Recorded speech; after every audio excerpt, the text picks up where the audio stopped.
Hey guys, what's going on? It's Mr. Cole. This is the lecture on Alaska, Hawaii, and the Spanish-American War. Last time we talked about imperialism and what imperialism was, and how the United States, and the reasons for why the United States became an imperialist nation. And so today we're going to talk about how did the United States begin to start becoming controlling other countries, and how did they get involved in foreign affairs? So we're going to start with Alaska. In 1867, William Seward, who was the Secretary of State for both President Lincoln and Andrew Johnson, bought Alaska from Russia. As you can see on the map over here, Alaska is right next to Russia. Um, and at the time, he was made fun of by Congress, especially made fun of by people. Alaska was called Seward's Folly or Seward's Icebox. Like, why are we purchasing all this land where it's freezing cold? No one lives up there. What the heck are we purchasing all this land for? Well, so they purchased the land, and Alaska becomes a territory of the United States. Well, lucky for the United States, gold and oil is actually discovered in Alaska, and Alaska today is still a big oil producer for the United States, and really is key, creating other natural resources for the U.S. So this is our first movement towards becoming a nation that is still trying to grow internationally. Now, we also acquire Hawaii around the same time period. Hawaii, however, was an independent kingdom. We did not originally own Hawaii or the land of Hawaii. They ran themselves. They were their own country. However, they were important. They were very important geographically to the United States, and this is because they are in the Pacific Ocean and about halfway between the United States and Asia. All right, such a place where like China's at, Japan, countries that we want to trade with. It's also the land is perfect for growing sugar. So Americans have come and are allowed to create sugar plantations on the island. And with this sugar plantations, people begin calling to annex Hawaii. And so what annexing means is when you take a land and you incorporate it into the country. Now, they want to annex Hawaii because they want to avoid paying taxes on importing that sugar, right? There were taxes at the time and tariffs that when they took the sugar from Hawaii and brought it into the United States, that was taxed. Well, if they make Hawaii a territory of the United States, they won't get taxed on that. And so there's this big push to annex Hawaii. The United States was also involved with Hawaii because they allowed us to create Pearl Harbor, which was a naval base on Hawaii. It was a spot for our shipping fleet, our ships, and our navy to dock their ships. Again, right in the middle of the Pacific Ocean between the United States and Asia, so they can quickly get to Asia if they need to. Now, Queen Liliuokalani was the last queen of Hawaii. And she takes over at a time where American businessmen are beginning to try to take over the country. In fact, they make the prior king sign a constitution which only allows white wealthy plantation owners the right to vote. And when Liliuokalani comes in, she gets rid of that. She says that's ridiculous. Hawaii is for Hawaiians, not for these white business owners. And when she does this, one of the business owners, Sanford B. Dole, leads a revolution against her, and just basically becomes president on his own of Hawaii. Says, I'm the leader of Hawaii now," and really really undemocratic, just taking control of the islands. And once he does this, Sanford B. Dole is an American. In 1897, President William McKinley, decides to annex Hawaii. He decides to take Hawaii into United States territory. Now, that Dole name might sound familiar to you because that is actually the cousin of the Dole Fruit Company. So think about what his motive is to take over the country is that he's growing pineapples on Hawaii and growing other fruit on Hawaii. And so this is a business venture for him that now he doesn't have to pay the taxes to ship this stuff into the island or into the mainland. And then over here on the left, you'll see a picture of Queen Liliuokalani, the last queen of Hawaii. So these are our first two instances of going out and taking land, either legally through buying it or through kind of just taking the country over. Now, that moves us then to the Spanish-American War, which is going to be our centerpiece for us as an imperialist nation. Now, the Spanish-American War really centers around Cuba.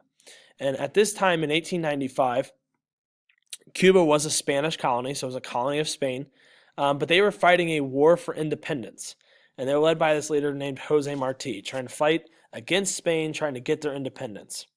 Now, American media was very much for the U.S. intervention to go fight against Spain and fight for the Cubans. So what they do is they begin to write and exaggerate the actions of the Spanish against the Cubans. They write about all these horrible things the Spaniards have done. And they also try to encourage and try and draw up support for this invasion of Cuba. Now, you'll see why the United States is so worried about Cuba is because they're very, very close to our country. Cuba's only 90 miles south of Florida, so they're right next door to us and very, very important area. At this time, we have a lot of wealthy businessmen who live in Cuba, again, growing sugar and growing other items. And so very much many Americans are in Cuba. So the government, U.S. government is worried about, okay, what are we going to do with the Americans in Cuba? Now, tensions began to increase between the U.S. and Spain. There's a letter called the Delome letter, which was from the Spanish ambassador to the United States, and which kind of called out how weak President McKinley was. And so tensions are growing and growing and growing. And President McKinley decides to send the USS Maine, so that's a ship, to Cuba to protect Americans in Cuba. So just kind of sends the ship down there as a way to say that, hey, you know what, America, we're watching this, the Americans are, and so, you better not be doing anything to U.S. citizens in Cuba. Well, when it's in the Bay of Havana, which is the capital of Cuba, on February 15th, 1898, it explodes. Now, no one is 100% sure how it exploded, but American newspapers jump on this, and they say, this is it. The Spanish blew the ship up. They had to have. And so they write all these newspaper articles about how the Spanish blew up an American ship. And obviously that angers a lot of people. And so this saying starts to go as remember the Maine becomes the big rallying cry for why the U.S. should invade Cuba and fight on behalf of the Cubans. And so you'll see a picture here, right? Again, the yellow journalist made this look so unbelievably ridiculous. This was in a newspaper. As you can see, there's literally people and soldiers and stuff flying out of the explosion in the ship. Very, very dramatized view of it. Now, before I go on, we will actually do an activity in class where we look and investigate. Did Spain really blow up the USS Maine, or does something else happen? So I don't want to ruin that for us yet. But know that the USS Maine triggers the response to war. So on April 20th, 1868, William McKinley gets approval from Congress of a declaration of war on Spain. So the battles take place in multiple Spanish colonies. The first big battles actually happened in the Philippines, which is islands in Asia. These were Spanish colonies as well, and the U.S. Navy wins, and the Army uses Filipino rebels to win. The Philippines were like, hey, we should rise up against the Spanish as well, and so we use their rebels and use our Navy to defeat the Spanish. Huge victory for us against one of the world powers. Now, down in Cuba, we have really not a ton of historically big battles. We have a group of infantry and cavalry called the Rough Riders.